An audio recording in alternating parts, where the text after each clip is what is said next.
Muy bien, buenos días. Buenos días a todos y a los que nos ven también a través de las redes. Muy buenos días. Estamos aquí reunidos y como acabamos de cantar hace un momento, la gloria sea siempre para nuestro Señor Jesucristo. La gloria sea para Él porque Él venció la muerte, porque Él venció al diablo y a toda potestad, porque gracias a su sacrificio y a su resurrección es que tú y yo podemos tener acceso a la salvación.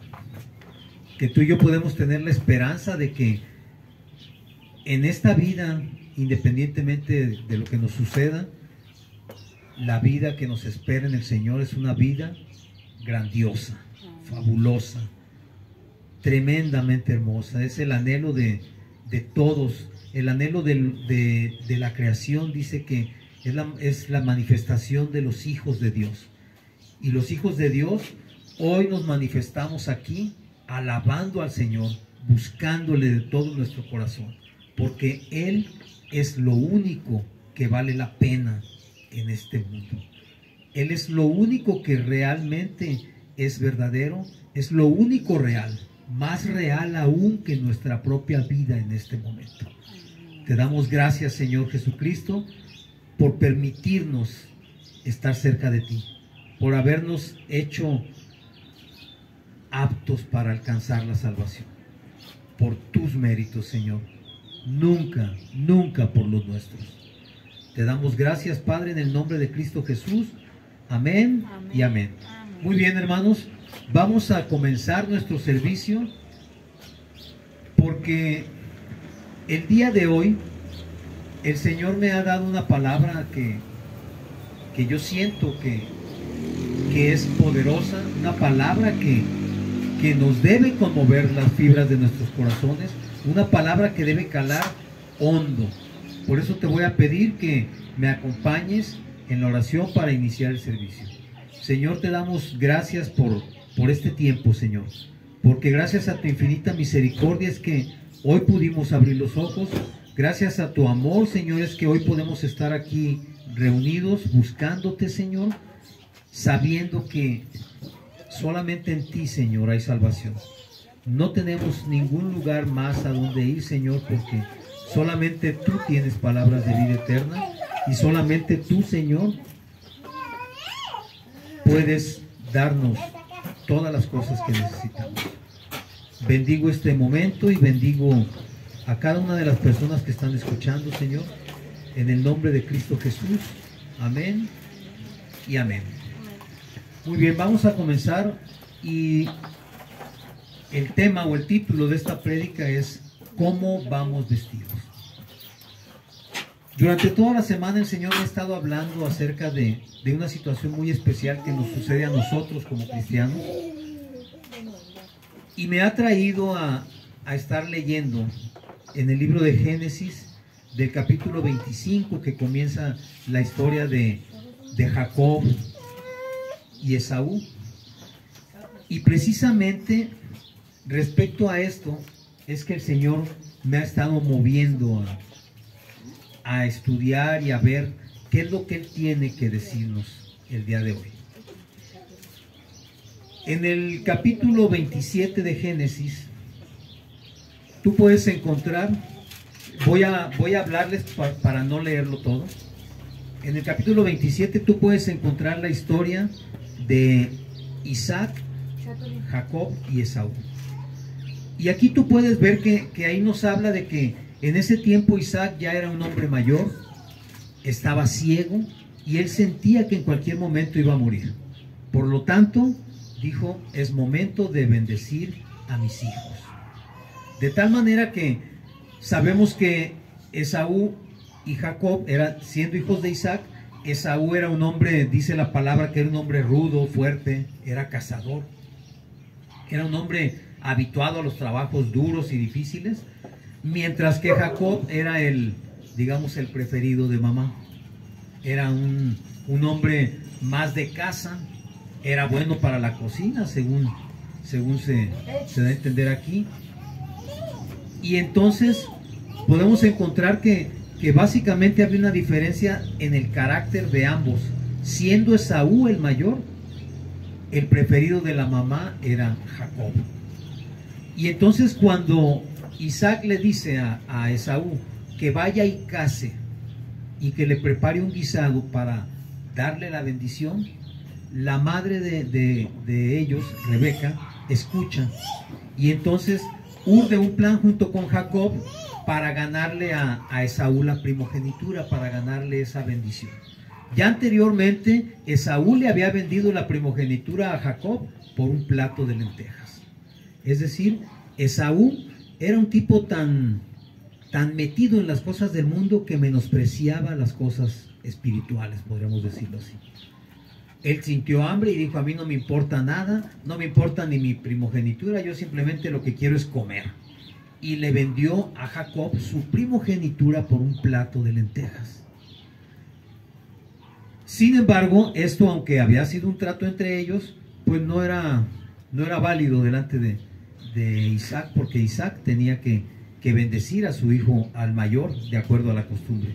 Entonces, cuando Rebeca se da cuenta de esto, manda llamar a Jacob, lo manda por unos animales al corral, le dice: tráemelos para preparar un guisado. Pero no solamente eso, le dice que vaya y traiga unas pieles de las ovejas, de los borregos, de los chivos que tenían ellos. Y entonces le dice que lo va a cubrir con esas pieles para hacerlo pasar por Esaú delante de su padre. Les recuerdo que Isaac estaba ciego, entonces Isaac no podía ver. Y dice en el capítulo 27:15, dice: y tomó Rebeca los vestidos de Esaú su hijo mayor, los preciosos, que ella tenía en casa, y vistió a Jacob su hijo menor.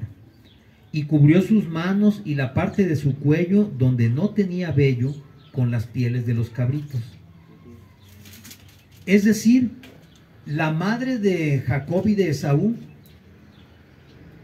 podemos decir que planeó la manera de hacer que esa bendición que le correspondía a Esaú la recibiera Jacob. Por si no lo saben ustedes, el nombre de Jacob significa suplantador. Y suplantador es una persona que toma el lugar de otra, un lugar que no le corresponde, generalmente de manera fraudulenta. Entonces podemos ver que el nombre de Jacob le queda como anillo al dedo, porque él es el suplantador de su hermano. Toma el lugar de su hermano cuando no le corresponde en absoluto. La historia, la palabra nos dice que entonces le prepara el guisado y lo lleva y se presenta a Jacob con Isaac. Isaac lo recibe y le dice: ¿quién eres? Y Jacob le contesta: soy Esaú, tu hijo primogénito, el mayor. Y entonces Isaac, estaba ciego, pero yo creo que no estaba muy sordo, porque Isaac piensa: pues se escucha como Jacob, pero dice que lo toca y dice: pero se toca como Esaú.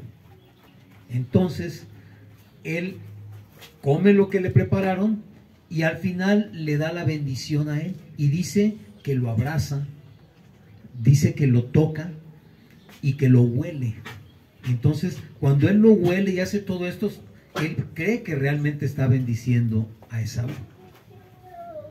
Y así sucede, de tal manera que Jacob, sin que le correspondiera, recibe la bendición de parte de Isaac. Hay varias cosas aquí que a mí me llaman la atención. Dice primero que Rebeca escoge las ropas más preciosas para vestir a Jacob como Esaú. Y cuando hablamos de ropas preciosas, pues me viene a la mente cómo nosotros nos vestimos, o cómo nosotros por no llamarlo de otra manera, nos disfrazamos delante del mundo para aparentar lo que no somos. En el afán de ser aceptados en un grupo social, en el afán o en la intención de ser aceptados por la familia o por los amigos o por los vecinos, nos disfrazamos de lo que realmente no somos. Porque pensamos, como lo pensó Rebeca y Jacob, que vistiéndonos de esa manera vamos a recibir el aprecio la aceptación, la bendición de parte del mundo.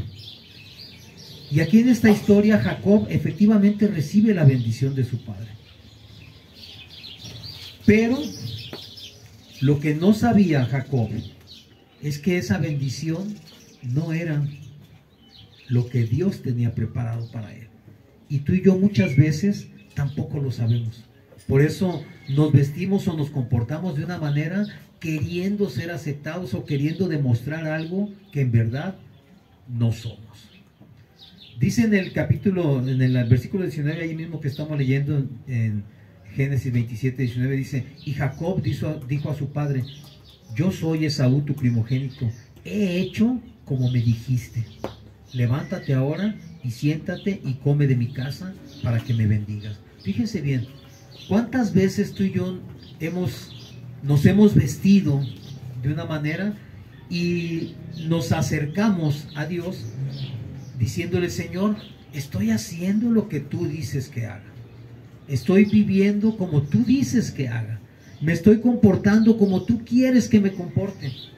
Porque quizás pensamos que por nuestra manera de actuar o de vestirnos, y no me refiero al vestido físico, por la manera en que nosotros nos manifestamos al mundo y a la sociedad, quizás pensamos que podemos engañar a Dios. Que Dios vea en nosotros: no, si de verdad, este hijo mío, pobrecito, está haciendo todo su esfuerzo. No, este hijo mío, sí es bueno, sí hace todo lo que yo le digo. Pero se nos olvida que a Dios nadie, absolutamente nadie, lo puede engañar. Nosotros muchas veces, y esto en el principio es un obstáculo, porque cuando alguien nos habla del Señor, cuando alguien nos invita a conocer del Señor, inmediatamente pensamos en la etiqueta que todo el mundo nos pone. Ah, estos son cristianos.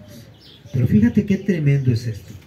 La gente tiene miedo a que sus amigos, su familia, sus vecinos los identifiquen como cristianos.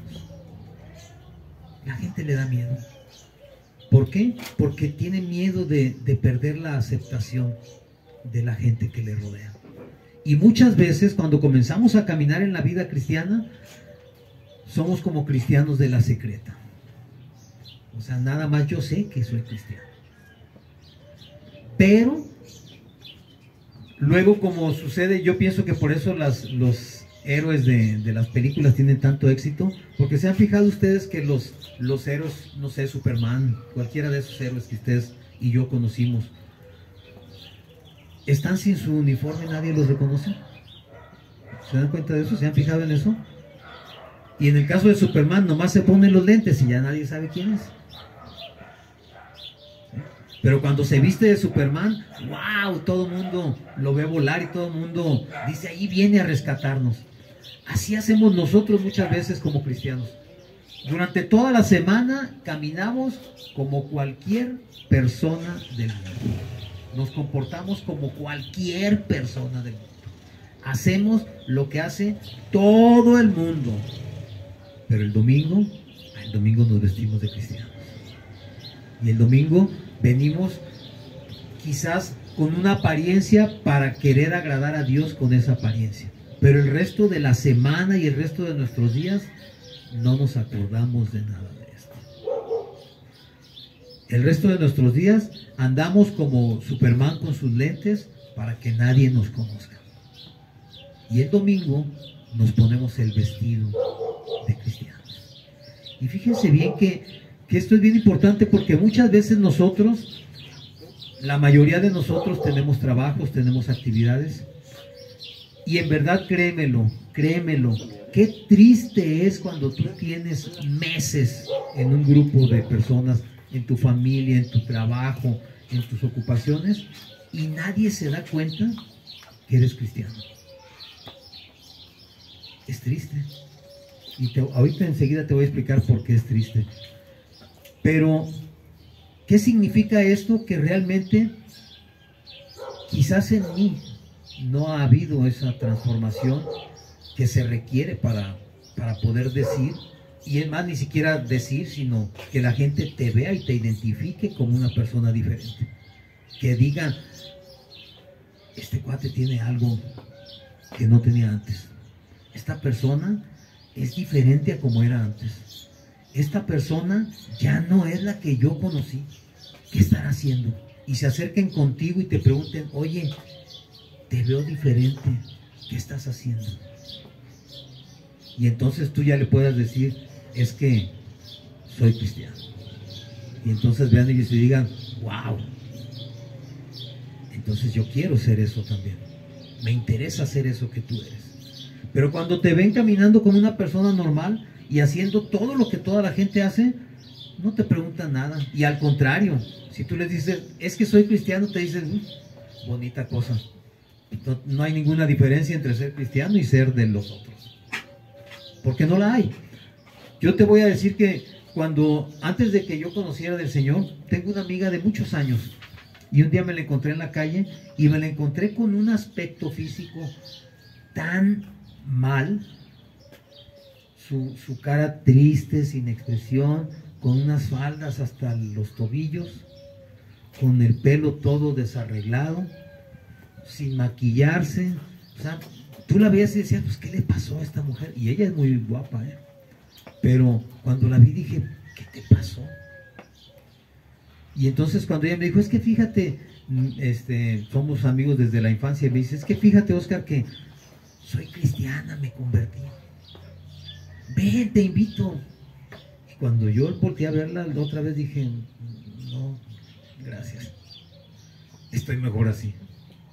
¿Por qué? Porque lo que ella estaba aparentando no era atractivo para mí en ese momento. O sea, ¿quién iba a querer ser como ella? Estar así. Yo pensé, estoy mejor como estoy. Pero eso es lo que sucede cuando nosotros no entendemos realmente qué significa ser cristiano. Y te voy a explicar. Ser cristiano no consiste únicamente en hacer la oración de fe, recibir al Señor y asistir al servicio los domingos. Eso lo hace cualquiera y eso lo hacen en cualquier movimiento religioso que tú te metas, vas a hacer lo mismo. Entonces, eso no es básicamente ser cristiano, en eso no consiste ser cristiano. De entrada te quiero decir que la palabra cristiano, no sé si tú lo sepas, pero los primeros seguidores de Jesús no eran llamados cristianos, no eran conocidos como cristianos. Cristiano es una palabra que nace en Antioquía, muchos años después de que Jesús había partido ya y de que los apóstoles comenzaron a predicar el evangelio por todos lados. Y entonces dice la palabra en Hechos 11:26 que en Antioquía por primera vez fueron llamados cristianos. ¿Pero qué crees? La palabra cristiano no era un reconocimiento, era una palabra despectiva. Decían, era como si dijeran, mira, allí vienen los cristianos, los cristitos, los que siguen a su Cristo. Y era una palabra despectiva, así como diciendo, pobrecitos, ahí vienen los cristianos. Y desde entonces así se nos conoce. Pero ser cristiano no significa únicamente recibir al Señor y venir al servicio los domingos. ¿Qué significa entonces ser cristiano? ¿Significa entonces que no puedo llamarme así? ¿O ese simple hecho de haber hecho lo que te dije no me convierte en cristiano? Pues definitivamente, déjame decirte que no. El haber recibido al Señor y el venir al servicio los domingos no te convierte en absoluto en un cristiano. Fíjense bien lo que decía Juan el Bautista antes de la venida del Señor, de que el Señor fuera pues a ser bautizado por él. Y él les decía, arrepiéntanse, arrepiéntanse, es necesario que se arrepientan. ¿Por qué? Porque dice que él decía que era necesario que hubiera fruto digno de arrepentimiento. Y sabemos tú y yo que hay dos cosas muy importantes en la vida de un cristiano que son necesarias para que el cambio que Dios quiere para ti suceda. Y esas cosas necesarias no pueden faltar, porque si faltan en ti o en mí, no podemos llamarnos cristianos. Son arrepentimiento y fe. Y algo tremendo de estas dos cosas es que ninguna de esas dos cosas vienen de ti o de mí. Tanto la fe como el arrepentimiento vienen por parte del Espíritu Santo. Entonces, ¿qué debo hacer? ¿Cómo le voy a hacer? Porque si yo por mí nunca me voy a arrepentir, entonces, ¿qué va a suceder? Nunca voy a poder estar a la altura que Dios espera que yo esté. Bueno, pues, cuando estas dos cosas suceden, en realidad se nota la obra, se nota la presencia de Dios en tu vida. Y te voy a explicar por qué. Mucha gente hace la confesión de fe y recibe al Señor y piensan que con eso ya su vida va a cambiar. Pero en realidad su vida no cambia. ¿Por qué? Porque en primer lugar, la fe que el Espíritu Santo trae a mi vida es la que me tiene que convencer a mí que lo que vengo haciendo no está bien. Y entonces yo, al tener conciencia de que lo que hago no está bien, yo le pido al Señor que me ayude a cambiar, que me ayude a dejar las cosas que yo sé que no están bien, que no están correctas, que me están haciendo daño, que me están perjudicando y que no me están dejando caminar ni crecer. Y entonces el Espíritu Santo pone fe en mi corazón para que yo pueda creer que sí es posible dejar esas cosas, que sí es posible cambiarlas y que sí es posible tener una vida nueva. Y cuando yo entiendo esto y entiendo que ya no quiero seguir siendo lo que soy, entonces viene el arrepentimiento. Pero ¿qué sucede si yo simplemente recibo al Señor, vengo los domingos y sigo haciendo las cosas que hago? Eso significa que yo no he entendido que estoy haciendo las cosas mal. Y si yo no entiendo que las cosas están siendo mal hechas, nunca voy a pedirle al Espíritu Santo que las cambie. Y si se lo pido, pues será de dientes para afuera, pero en realidad no me interesa cambiar porque yo no veo lo malo en lo que hago. Cuando yo soy consciente de que no estoy haciendo las cosas bien, es cuando yo me acerco a Dios y le digo, ayúdame, ayúdame. Y es entonces cuando Dios dice, sí, sí te ayudo. Porque cuando yo acepto al Señor, yo lo recibo y declaro que Él es mi Salvador, que Él es mi Señor, que Él es el Mesías, que Él es el Hijo del Dios Altísimo. Y entonces el Espíritu Santo entra en mi corazón. Pero te repito, no vale, o bueno, no sirve de nada decirlo de los dientes para afuera. Tengo realmente que sentirlo. Yo te puedo compartir que en los principios de mi caminar en la vida cristiana, los primeros meses, yo puedo decir que prácticamente me la pasé llorando. Porque cada día que pasaba, cada vez que yo escuchaba algo, yo entendía que era necesario que mi vida cambiara. Pero también fui entendiendo que yo no podía hacerlo solo. También fui entendiendo que el único que podía sacarme de esa situación es Dios. Pero el Espíritu Santo me hizo comprender que para que ese cambio sucediera, yo tenía que darle permiso a Él para que fuera Él quien comenzara a cambiar mi vida. De otra manera, yo no iba a poder. Yo no iba a poder. ¿Cómo sucedió esto? Bueno, pues cuando tú empiezas a conocer de Dios, te das cuenta que Dios tiene planes para cada uno de nosotros y esos planes ya están hechos por Él. Él ya prepara de antemano ¿a quién va a ir a hablarte a ti? ¿Quién va a llegar a tu vida y te va a hablar del Señor? ¿Para qué? No para convencerte, porque algo tiene que estar clarísimo. La persona que te habla y te comparte de Jesús no te puede convencer de nada. El único que te puede convencer de pecado es el Espíritu Santo. Y nosotros a veces queremos y nos desesperamos porque decimos, es que yo le hablo a la gente y la gente no entiende. A ti no te toca convencerlos, a ti simplemente te toca hablarles, invitarlos. A mí no me convenció la persona que me invitó a la primera reunión. Él no me convenció. De hecho, yo iba con un gran grado de resistencia a esa reunión. Yo no quería ir, pero fui. Y cuando yo escuché de la palabra de Dios y cuando yo recibí al Señor y entendí, sentí y pude percibir que el Espíritu Santo había entrado en mí, créemelo, que a partir de ese momento, en verdad, no decidí yo, porque te repito, el arrepentimiento no viene de parte de nosotros, viene de parte de Dios.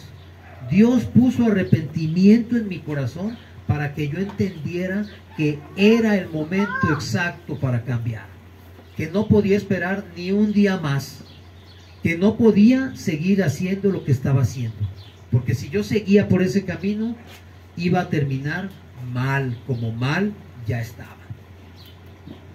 ¿Cómo sucede este proceso? Bueno, hay una parte en la palabra en Romanos 10, 14 y 15 que nos habla de esto. ¿Cómo va la gente a creer en Dios? ¿Cómo va la gente a creer en Jesucristo? ¿Acaso tú y yo podemos comenzar a creer en Él como las plantas, por ósmosis? Abrir los brazos y decir, ya creo en Jesús. Esto no es posible. No es posible porque nosotros, para poder creer, dice la palabra que la fe viene por el oír, y el oír la palabra de Dios. Entonces, en Romanos 10, versículos 14 y 15 dice, ¿cómo pues invocarán a aquel en el cual no han creído? ¿Y cómo creerán en aquel de quien no han oído? ¿Y cómo oirán sin haber quien les predique? ¿Y cómo predicarán si no fueron enviados? Como está escrito, cuán hermosos son los pies de los que anuncian la paz, de los que anuncian las buenas nuevas. ¿Qué significa? Que para que tú y yo pudiéramos escuchar de la palabra de Dios y para que pudiéramos creer en Él, alguien tuvo que hablarnos. Alguien tuvo que predicarnos. Alguien tuvo que abrir nuestros ojos para decirnos, existe esto. Pero esa persona no fue por sí sola. Dios la envió a tu vida y a mi vida para que nosotros pudiéramos recibir esa palabra. Y esa persona, la única diferencia entre tú y yo es que esa persona hizo lo que Dios le estaba diciendo que hiciera. No se resistió. Nosotros muchas veces nos resistimos porque pensamos que no podemos. En ese momento que hemos recibido al Señor, como te digo, ese momento ya estaba preparado por Dios para que tú y yo lo viviéramos. Recibo el Espíritu Santo, mi espíritu toma vida nuevamente porque sabemos que nuestro espíritu está muerto antes de recibir al Señor. Y entonces el Espíritu Santo pone esa fe que me permite creer que Dios no solamente puede, sino quiere darme una vida nueva. Porque ¿sabes qué? Es necesario pensar y creer que esa vida nueva realmente es posible. Y es una vida totalmente nueva. Dios no hace remiendos. Dios no te toma y te hace costuras para que ya no para que se cierre aquello. Dios no remienda mi vida. Dios es Dios, y cuando Dios viene a mí, Dios cambia mi vida. Dios no usa las cosas que yo he venido haciendo mal para su obra. Él las hace a un lado y las quita. ¿Por qué?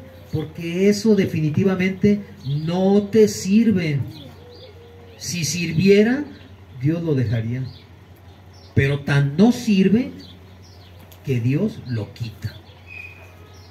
Y esto ciertamente es un proceso, pero ese proceso no lo hago yo. Yo no decidí dejar de beber. Yo no decidí dejar de fumar. La gente no decide dejar de drogarse, porque como personas nos encanta.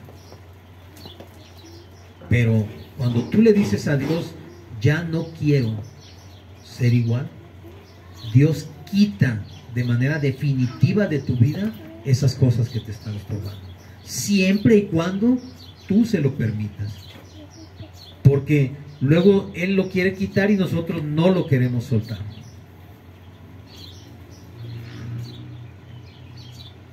Cuando esto sucede y empieza realmente a cambiar nuestra vida, entonces podemos empezar a manifestar esos frutos de los que hablaba Juan el Bautista. Esos frutos dignos de arrepentimiento. Porque antes de recibir al Señor, lo único que dábamos eran frutos indignos de pecado. Ahora, el arrepentimiento, conforme el arrepentimiento es la base para poder ir cambiando nuestra vida, comenzamos a dar el fruto que es digno, que es agradable a Dios, que Dios quiere que nosotros demos. ¿Cuál es ese fruto? Ese fruto lo puedes encontrar fácil en Gálatas 5:22. Todo mundo conocemos estos versículos. Gálatas 5, 22 y 23. Dice, mas el fruto del Espíritu es amor, gozo, paz, paciencia, benignidad, bondad, fe, mansedumbre, templanza. Dice, contra tales cosas no hay ley. Entonces, es fácil para mí, hasta cierto punto, reconocer si en verdad ha habido en mi vida arrepentimiento. ¿Estoy dando este fruto? Lo que yo hablo, lo que yo vivo, lo que yo hago, ¿va conforme a este fruto que da el Espíritu Santo? ¿Sí? Es cuestión nada más de revisar nuestras vidas. Y si en mi vida hay gozo, hay amor, hay paz, fíjense qué importante es la paz. Si tú no tienes paz en tu vida, algo está sucediendo. Paciencia, benignidad, bondad, fe, mansedumbre. ¿Cuántos de nosotros somos realmente mansos? ¿Cuántos de nosotros realmente nos dejamos guiar y dirigir? Nada más analiza, porque normalmente nuestra naturaleza nos dice, a mí nadie me va a decir lo que yo tengo que hacer. Entonces, en tu fruto no hay mansedumbre. Si fácilmente te mueven el tapete, si un día estás bien y al día siguiente estás deprimido, si un día estás bien y al día siguiente estás encerrado, si un día estás bien y al día siguiente te estás desesperado porque necesitas algo que tú sabes que no debes tener o que no puedes tener en ese momento, entonces no hay templanza. Porque ¿sabes qué es la templanza? ¿Has escuchado hablar de cómo se templa el acero? ¿Sí sabes cómo se templa? El acero lo meten al fuego, al rojo vivo, y ya que está el rojo vivo, lo meten en agua fría o en aceite. ¿Para qué? Para que se enfríe de una manera drástica. De estar al rojo vivo tiene que ponerse frío. Y eso, ¿sabes qué provoca? Que el acero sea duro. Que no se pierda el filo fácilmente. Que sea resistente. Eso es templar. Y eso es lo que hace el Señor con nosotros. nos mete al fuego y nos saca del fuego y nos mete al agua. ¿Para qué? Para templar nuestro carácter. Entonces, si tu carácter es voluble, te falta templanza. Pero ¿quién te puede dar esa templanza?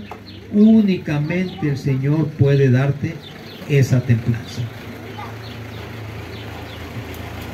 Y entonces, tú te vas a dar cuenta, porque tendrás que darte cuenta, que ser cristiano entonces no es nada más decir, pues es que yo sí creo en Jesús y yo sí voy al templo o a las reuniones un día a la semana. Pues es que yo sí trato de portarme bien. Fíjate bien lo que dice en la segunda carta a los Corintios 5, 16 al 18. Te voy a dar tiempo que lo busques. Segunda carta a los Corintios, capítulo 5, versículos del 16 al 18.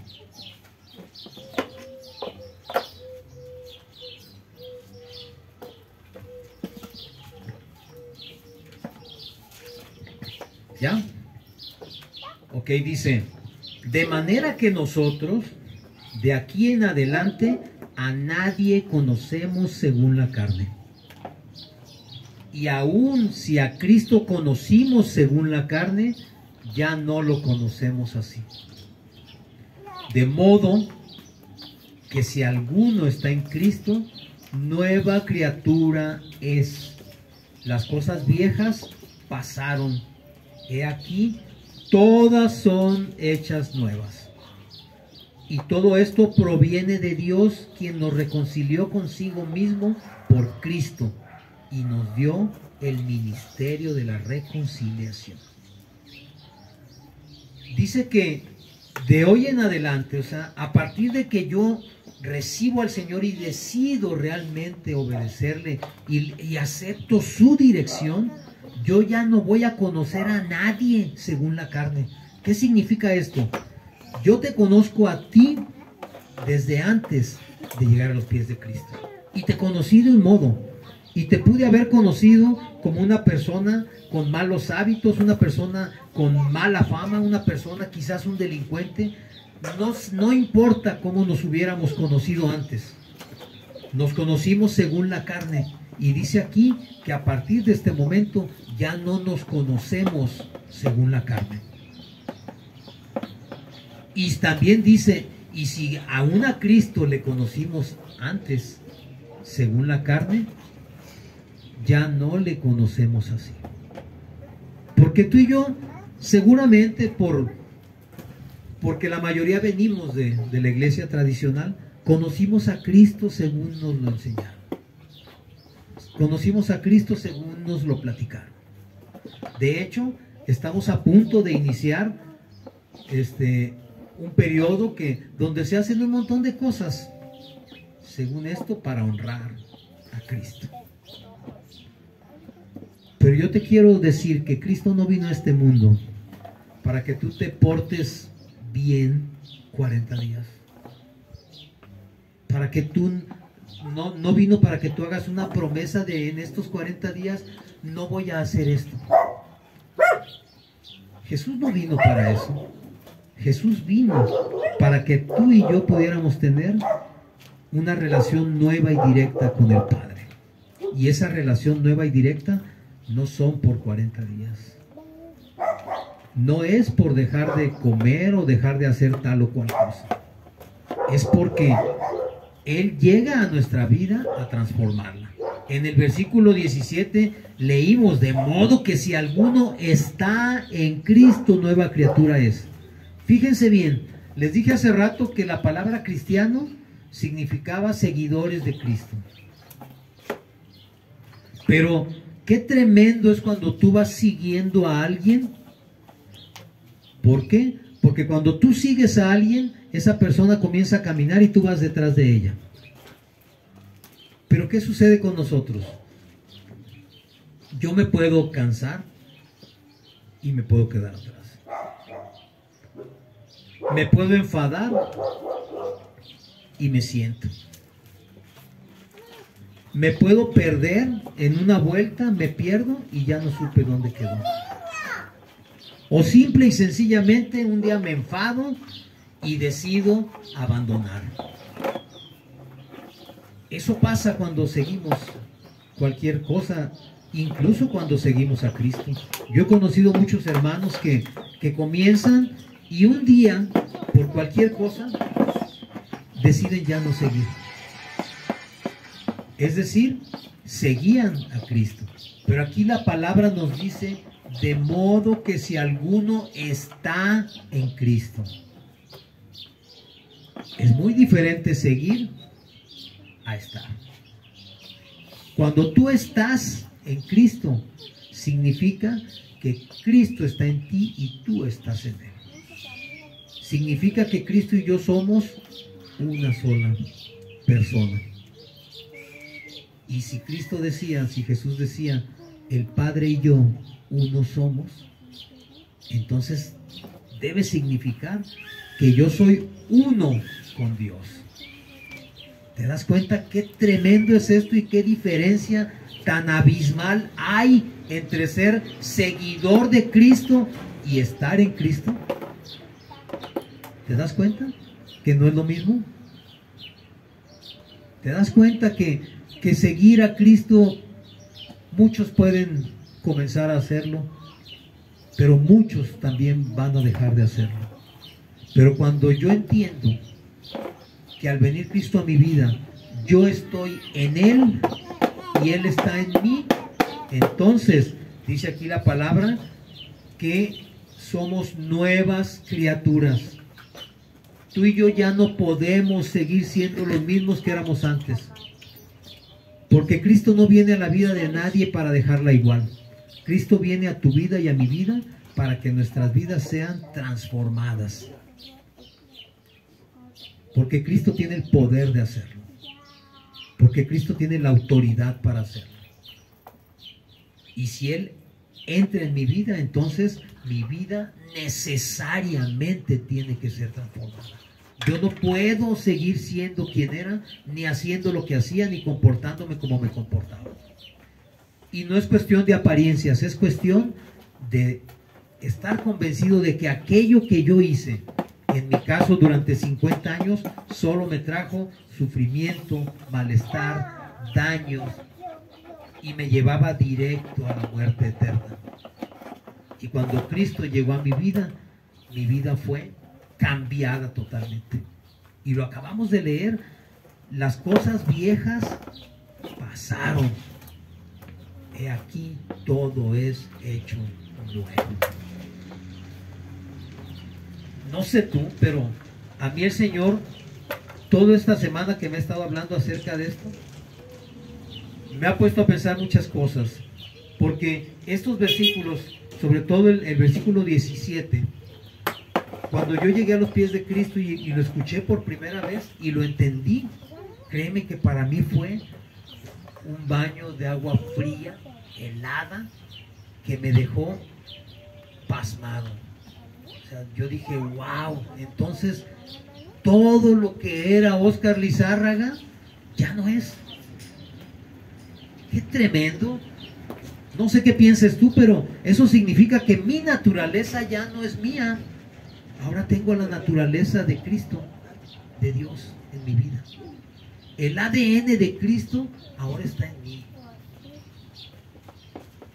El ADN de Dios está en mí.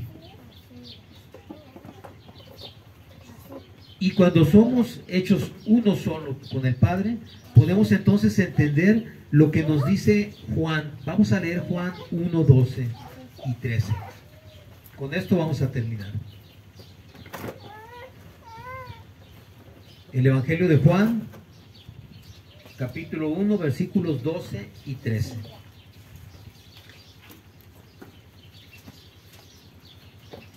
¿Ya lo encontraron? Juan 1, versículos 12 y 13.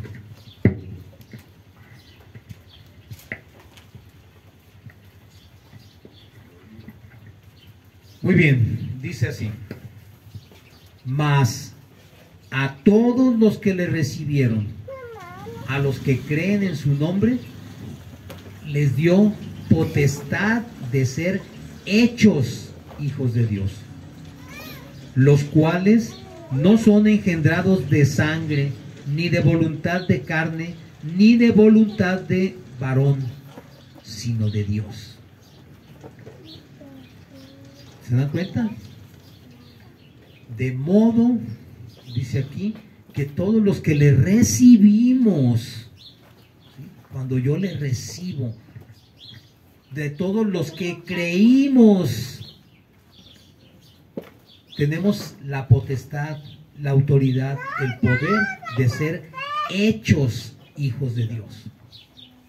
Es decir, la sangre de Cristo corre por mis venas. La sangre de Cristo, además de que me ha lavado, ahora corre por mis venas. No puedo yo seguir siendo la misma persona que era antes. Porque además esto, cuando tú y yo somos hermanos en la sangre, pues es algo que tú y yo no decidimos. Es algo que fue producto de la voluntad de un hombre y una mujer. Y tú y yo fuimos engendrados en la carne por un hombre y por una mujer. Pero el ser hechos hijos de Dios no depende de eso. Depende, dice aquí, de la voluntad de Dios. Es la voluntad de Dios hecha realidad en tu vida y en mi vida.